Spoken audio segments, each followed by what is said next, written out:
ایک بسنت کے حوالے سے ایک قصہ ہے، میں چاہتا ہوں کہ تھوڑا سا وہ پڑھ بھی دوں کہ ہمارے جو احباب موجود ہیں ان کو تھوڑا سا پتہ بھی چلے کہ جی لاہور میں ظاہر ان کو پتہ تو ہے، لیکن پھر بھی کہ آپ نے اس کو کس طرح سے بیان کیا ہے کہ اور پھر ہم آپ کی نثر کا بھی ذائقہ اس سے محسوس کریں گے۔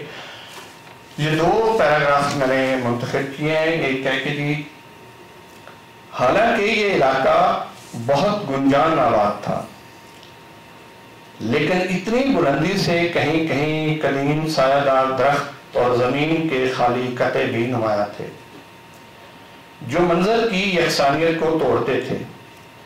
درختوں کی اوپری شاخوں میں پرانی لڑائیوں میں کام آئی پتنگوں کے پنجر پھنسے دکھائی دیتے، کچھ کے ساتھ دھوپ اور بارشوں میں پھیکی پڑتی بوسیدہ رنگین کاغذ کی لیریں ابھی تک چپکی ہوتی ہیں۔ ان کے رنگ بتاتے تھے کہ وہ کبھی آسمان کی نیلی وسعتوں میں کیا بہار دکھاتی ہوں گی، اور واقعی بہار کی آمد پہ آسمان پہ جیسے پھولوں کے تختے کھل جاتے۔ ہزاروں پتنگیں اونچائی کی مختلف منظروں پہ تھرک رہی ہوتی، کچھ برائے نام جنبش کرتی، کچھ لرزاں ہوتی، کچھ ہر ساتھ مطابق لیکن معتدل، اور کچھ بے چین اور بے قرار، شاید اپنے اڑانے والوں کے دلوں کے حالات کی زمازی کرتی۔ اچھا، اسی سے جو متعلق اور پیراگراف کے بڑے اور چھوٹے پنوں پہ لپٹی ڈور کی طرح انسانی زندگیاں بھی لمبی یا مختصر ہوتی ہیں، اور اس پہ کسی کا بس نہیں چلتا۔ ہر ایک ڈور کا مانجا بھی اس سے پیوستہ پتنگ کی زندگی کی طوالت پہ اثر انداز ہوتا ہے۔ ویسے ہی جیسے ہر انسان کی تدبیر بھی اس کی تقدیر کے ساتھ ساتھ زندگی میں کردار ادا کرتی ہے، اور جتنے طرح طرح کے انسان ویسی ہی متحرک پتنگیں۔ نہ تو ہر پتنگ ایک شکل، وزن اور رنگ کی ہوتی ہے، اور نہ ہی اس کے اڑانے والے کی مہارت اور نیت۔ کتنے ہی تو نام ہیں ان کے، پتنگ، گڈا گڈی، لکھنؤ کٹ، پرا پری، شرلا شرلی، کپ اور پتہ نہیں کیا کیا۔ کچھ کی ایک آنکھ ہے، کچھ کی 2 اور اکثر کی ایک بھی نہیں۔ کسی کی 2 میں اور کسی کے پیچھے رنگدار کاغذ کی لڑیاں، اور وہ تمام رنگ جو انسانی آنکھ دیکھ سکتی ہے، اگر سوچ سکتی تو شاید ان میں سے بھی کچھ یہ سوچتی کہ ہم ہی ہیں۔ اچھا، اسی کے اندر آپ نے نا ایک بہت عمدہ کردار ہے طیبہ خالہ کا، تو بہت زیادہ ان کی شاعری بھی ہمیں پڑھنے کو ملی، اردو کی بھی بہت زیادہ شاعری ہے، لیکن آپ یہ سمجھیں کہ مجھے چونکہ خود پنجابی کی ایک اس میں نظم تھی بہت پسند آئی، اکھا دا تارا، اور وہ بھی بالکل بسنت کے حوالے سے ہے، تو اس کا ایک صرف میں یعنی قطعہ جو ہے وہ پڑھتا ہوں کہ لوکاں نے گڈے لٹے رل مل بسنت منائی، لوکاں نے گڈے لٹے رل مل بسنت منائی، پر جنہ پیچے لائے نہ کوئی کانٹی پائی، انہیں ہی گھاٹا کھادا انہیں ہی ڈور کٹائی۔ سو یہ نظم بھی ایک طرح سے ہم اگر کہیں کہ ایک تو ہمارا جو کلچر تھا، ہماری جو ایک ثقافت تھی، ہماری جو ایک تہذیب تھی، اس کا ایک نوحہ ہے ایک طرح سے آپ کا ناول، تو اس کی آئینہ دار ہے یہ نظم بھی، اس کی ترجمانی کر رہی ہے۔ پر یہ کیوں ہے کہ مطلب ہے کہ کوئی بھی شاعر کسی بھی انسان کے اندر بس جاتا ہے اور انسان کو بھی اپنے اندر بسا لیتا ہے۔ میں یہ سمجھتا ہوں کہ لاہور کے حوالے سے بہت سا فکشن، بہت ساری شاعری جو ہے وہ لکھی گئی، اور ابھی بھی لوگ لکھ رہے ہیں۔ بہت کم لوگ ایسے ہیں، جیسے ایک اکرام اللہ صاحب کی کہانی ہے بڑی طویل، بول میری مچھلی، اگر آپ اسے پڑھیں، کہانی کیا میرے خیال میں ایک ناولٹ ہے پورا، تو اس زمانے کا پورا لاہور جو ہے وہ ہمارے ساتھ، اسی طرح ارسی سدوا کا جو ناول ابھی جس کا ترجمہ ہے جنگل والا صاحب، اس کے اندر جو انہوں نے لاہور کو، پر اس کے باوجود میں 2 ایسے رائٹرز کو، یعنی نامور رائٹر ہیں، جن کو جانتا ہوں کہ انہوں نے لاہور کے بارے میں لکھا، لیکن لگتا ہے کہ یا لاہور نے قبول نہیں کیا یا انہوں نے لاہور کو قبول نہیں کیا ہوا تھا اور اس طرح نہیں لکھ سکے۔ تو مطلب ہے کہ کیا بنیاد بنی اس